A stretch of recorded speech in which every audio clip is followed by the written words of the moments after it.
DRM is a access control technology. Its original purpose was designed to protect copyright material from being pirated, copied, and distributed. The goal is to make sure that whoever owns the content has control over who gets to view it. This came up with the music industry and Napster, certainly as far back as Beta and VHS, copy protections on the original cassettes, all sorts of things. But digital rights management is the application of that to MP3s, music files, Word documents, anything that the data owner wants to protect. First generation DRM was designed to control copying of data. When that kind of got circumvented, second generation DRM was intended to control who can execute, view, copy, open, print, or otherwise view the actual information that was trying to be protected.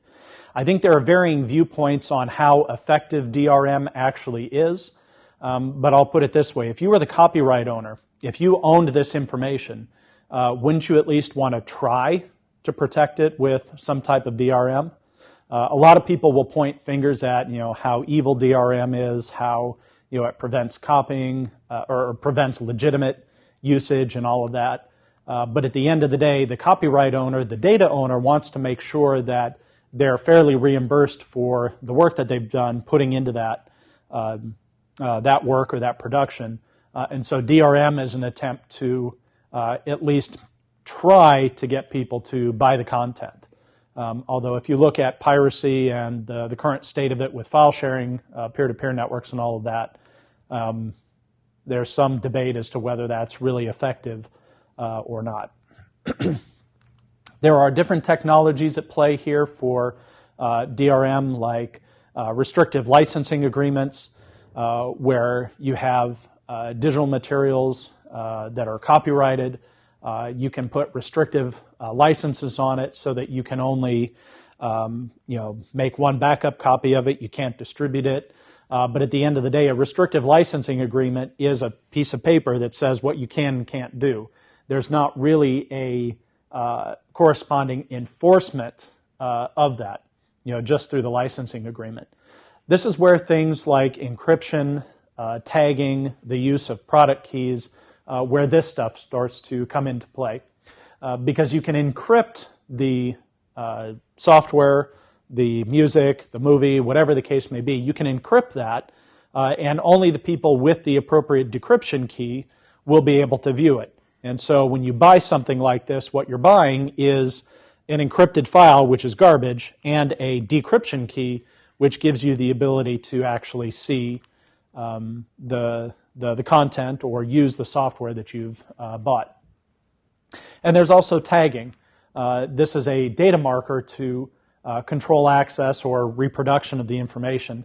And this really isn't a restriction as much as it is a deterrent. So if you go out and, say, buy the ISO 27000 series of documents, a core set of them runs about $1,000. If you go buy that, those documents get tagged with your name, your company name, so that if and a unique ID.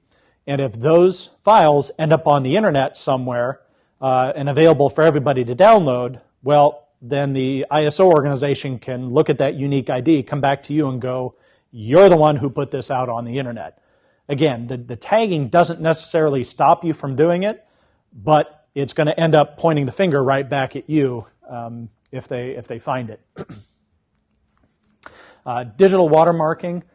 This is a visible form of steganography where you add some type of image or some type of text to a file that says, this is mine, this was produced by me, copyright, whatever. It's usually used to safeguard intellectual property, and it usually works in concert with data leakage, DLP. Solutions, because the DLP solutions are looking for that digital watermark. And if they see that on any email attachments, files uploaded to websites, whatever the case may be, it'll flag that and go, hey, there was a digital watermarking protected document that was just, exfiltrated, for lack of a better word, out through the network. And you see these in play usually through enterprise DRM solutions or enterprise rights management. There are solutions out there which will tag all your documents like Microsoft Word or PDF or AutoCAD files. It'll tag all the documents for you and then specifically look at the boundaries to make sure that that information isn't actually leaving your network.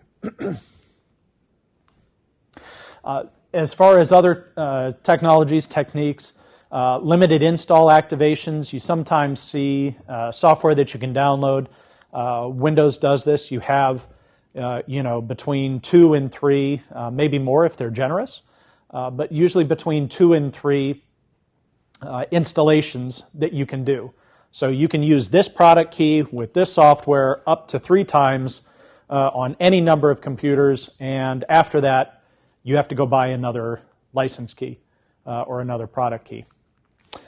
There's metadata usually included with media or records data that might include your name, your account information, your email address. So if that installation media gets copied out onto the internet, they know who to point the finger at. Again, not so much a deterrent as it is or it's a deterrent, not a technology to block the copying of that software or application or whatever it was. And then CD keys, again, you see this with Windows, Microsoft Windows. There's a key that goes along with it. When you install the software for the first time, you've got to enter some 26-character random code into the installation program for it to be able to continue. Disadvantages of DRM. DRM is not perfect, as evidenced by all the file sharing, peer-to-peer networks, BitTorrent, everything else that's out there. This is not a silver bullet. It doesn't stop anything and everything. There are this concept of the analog hole. So if you have a digital MP3, you can actually play it through your headphones or through your line out on the computer, pipe it right back into the microphone, and how does the computer know that you're not listening to it as opposed to making a copy of it? Well, it doesn't. What you're really doing is taking a digital file, converting it to analog so you can hear it, and recording or digitizing that analog signal again.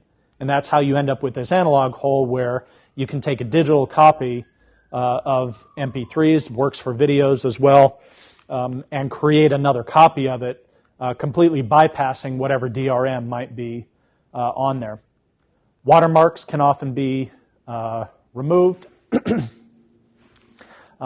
The bit-by-bit copying of media can happen, and then you can distribute that over the internet.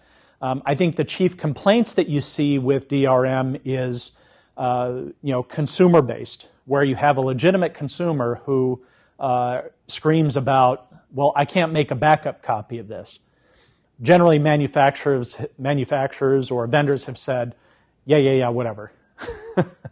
You're not going to make a legitimate backup copy of it anyway, so don't worry about it. But you see a lot of complaining in forums about, DRM, I can't make a legitimate backup copy of this, how dare you, whatever. And then I think the biggest complaint is probably legitimate reinstallations. So every time I upgrade my computer, if I'm lucky enough to do that once every 6 months, I quickly run out of those 2 to 3 activation codes that I have. And every time after that, I've got to call Microsoft or Adobe or whatever the case, whatever vendor it might be, and say, look, I'm reinstalling my copy of Windows XP, even though it's 15 years old. I'm reinstalling Windows XP on a system. Can you please enable the activation of this? I think there's another case of DRM restricting certain online games. You have to be connected to the internet in order to play this game. And so a lot of people complain about, well, what if I want to play my game in a power outage? I probably shouldn't be playing on a computer during a power outage anyway. Well, what if I want to play it on an airplane? Well, okay, you're kind of hosed there. So there's a lot of consumer complaints about DRM. So again, it goes back to bringing up this question of, is DRM really effective? Does it provide anything, or does it simply frustrate legitimate users of it while not doing anything to stem the flow of piracy. There are various laws that cover this type of copyright infringement, copying, privacy, or piracy. The World Intellectual Property Office has a copyright treaty which requires signatory parties to this treaty to have laws that respect DRM and respect the ownership rights of the content creators. The U.S. is a signatory to that, and that's why we have the DMCA, the Digital Millennium Copyright Act, which bans the production and dissemination of copyright material. And then the EU has a component of this as well, which is almost a duplicate of the DMCA, but essentially it says that if you've got a copyrighted material, you can't make a copy of it and start distributing it without the permission of whoever the data owner is.